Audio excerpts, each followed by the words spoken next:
Hello guys, ഒരു കറി recipe ആയിട്ടാണ്. ചക്കക്കുരു ഒന്ന് വേവിച്ചെടുക്കണം. അതിനുശേഷം പരിപ്പിട്ട് ഇതൊന്നുകൂടെ വേവിക്കണം. മഞ്ഞൾപ്പൊടി ഉപ്പും ചേർക്കുക. പരിപ്പിനേക്കാൾ ചക്കക്കുരുക്ക് വേവ് കൂടുതലായതുകൊണ്ടാണ് ഫസ്റ്റിൽ അതൊന്ന് വേവിച്ചെടുത്തത്. ഇനി ആവശ്യമായിട്ടുള്ളത് ചീരയാണ് കേട്ടോ. ഇത് ഉസ്ബെക്കിസ്ഥാനിലെ ഒരു ചീരയാണ്. നമ്മുടെ നാട്ടിൽ പോലെയല്ല, വേറൊരു ടൈപ്പ് ചീര. അതൊന്ന് കട്ട് ചെയ്തതിന് ശേഷം കഴുകിയെടുത്ത് മാറ്റി വെക്കുക.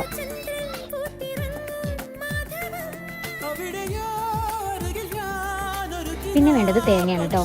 തേങ്ങയും കുറച്ച് ചെറിയ ജീരകം, ചെറുള്ളി ഉണ്ടെങ്കിൽ അതും, പിന്നെ ഒരു മുളകും വേണ്ടത് കേട്ടോ. ഞാൻ ഫ്രീസാക്കി വെച്ചിട്ടുള്ള തേങ്ങ കൊണ്ടാണ് കേട്ടോ. ഇങ്ങനെ അതൊന്ന് അരച്ച് മാറ്റി വെച്ചതിന് ശേഷം നമ്മൾ കുക്കറൊന്ന് എടുത്ത് നോക്കുക. അപ്പോൾ നന്നായി വന്നിട്ടുണ്ട്. അപ്പോൾ നമ്മൾ ചീര ജസ്റ്റ് നല്ല വേവാൻ പാടില്ല, ജസ്റ്റ് ഒന്ന് മൂടി വെച്ചിട്ട് അപ്പോൾ തുറക്കുക. അതിനുശേഷം നമ്മൾ അരച്ച് വെച്ചിട്ടുള്ള തേങ്ങ ഒഴിക്കുക. അതിനുശേഷം ഒരു പാൻ എടുത്തതിൽ വെളിച്ചെണ്ണ ഒഴിച്ച് കടുക് ഇട്ടതിന് ശേഷം വേപ്പില ഇട്ടതിന് ശേഷം ഇതിലേക്ക് ഒഴിച്ചു കൊടുക്കുക.